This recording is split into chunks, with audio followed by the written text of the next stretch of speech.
Did you see that post? People are talking. Here's what's trending on the Rickey Smiley Morning Show. Rickey Smiley Morning Show. And as the holidays are approaching, many people typically find an abundance of joy during this time. However, others seem to dread this time of year. Feelings of sadness during the holidays, also known as holiday blues or seasonal depression, are common occurrences in the months of November and December. Now, due to a variety of different reasons, some they may feel a sense of loneliness, anxiety, stress, sadness, exhaustion, and painful reflections. Symptoms of holiday depression include irritable moods, changes in sleep patterns, feeling more tired than usual, difficulty concentrating, or loss of pleasure in doing things. If you or someone you know are familiar with these symptoms, it is encouraged to talk to a doctor or mental health professional to help you sort out your emotions. And today we have the pleasure of speaking with Dr. Alduan Tartt, a faith-based psychologist who can give us more insight into the holiday depression and how to deal with it. Thank you, Dr. Tartt, for speaking with us today. You're welcome. Always good to have you on. And how would you describe holiday blues and how common is it? Well, it's very common. I mean, the average person has lost someone, especially over the last couple of years. And while the holidays is a time to rejoice, it's also a time to think about who's not here. And so it's important to not block it out. I know that sounds different from what we think. A lot of people try to work through it or act like it's not there, but that's the worst thing that we can do. So the first thing we have to do is actually acknowledge our feelings that someone we love, someone we care about is not here, because one way of coping is dealing with our negative emotions versus acting like it's not real. Wow. So when you start to feel anxious, are there things that you could do, to ease the pressure when you just, starting to... Yeah, Ricky. I mean, we have to predict. A lot of times, it's called impact bias, where we have a bias. We have a bias towards thinking that we're going to feel better than we really are, right? And then we get to that day, and a lot of times we're surprised. So here's what I want you to do: create new traditions, right? Be around people. Create new traditions so that you're around people. But if you feel like that's not what you want to do, set boundaries for yourself about people calling, let them know in advance, hey, I want to have this day to myself, check on me the next day, but come up with a plan for that day. And then reach out for support, and then do something to honor the loved one, right? And so that means you sitting down and talk to family and say, how do we want to honor this particular person? How do we want to honor this particular event in our lives? Let's do it together as if they're there, and then let's transition into something else. Hey, Dr. Tartt, I've heard that sometimes we may not even be aware that we're suffering from depression. So what are some signs that we can be aware of to notice that we are?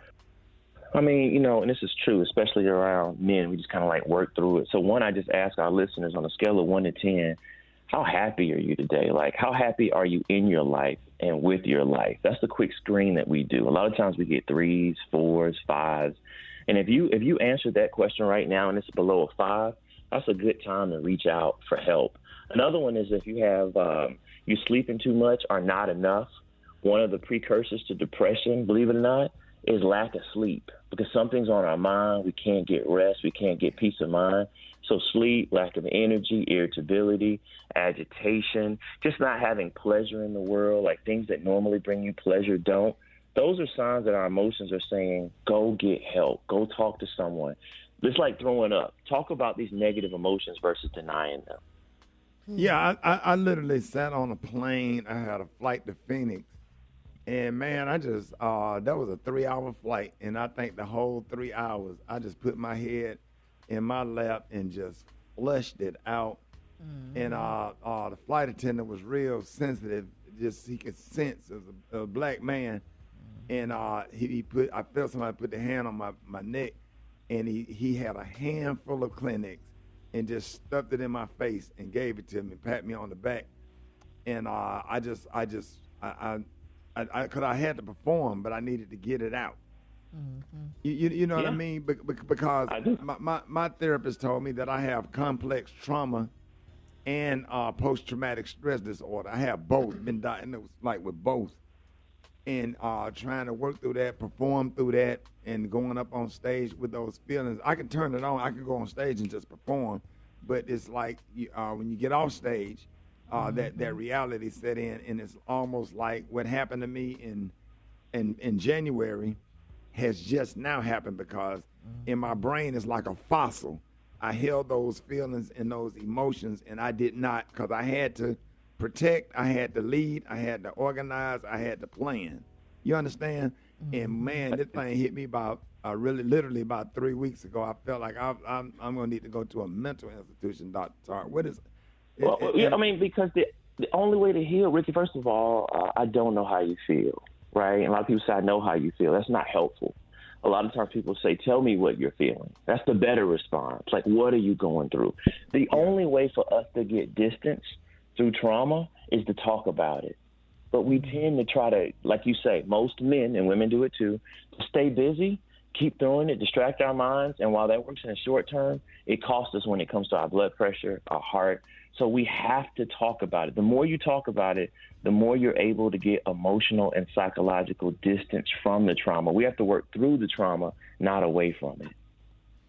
Dr. Tartt, people may say they need some alone time, but is being alone actually beneficial, or can it increase the depression that they may be going through? You know, it depends on the person. All right, there's some people that in solitude, their thoughts just begin to race more. They actually need people to distract them. So it's a person-by-person basis. So I think we need both. Of course, we need solitude. You know, Jesus would often walk away and be by himself, and then other times he was with other people. It says in the Bible, therefore confess your troubles one to another, because the prayers of the righteous availeth much. That's true in the science. When we talk to other people about how we feel, but here's the key. We have to make sure the people we're talking to are safe. Like, they're safe with our emotions. Our emotions are safe with them.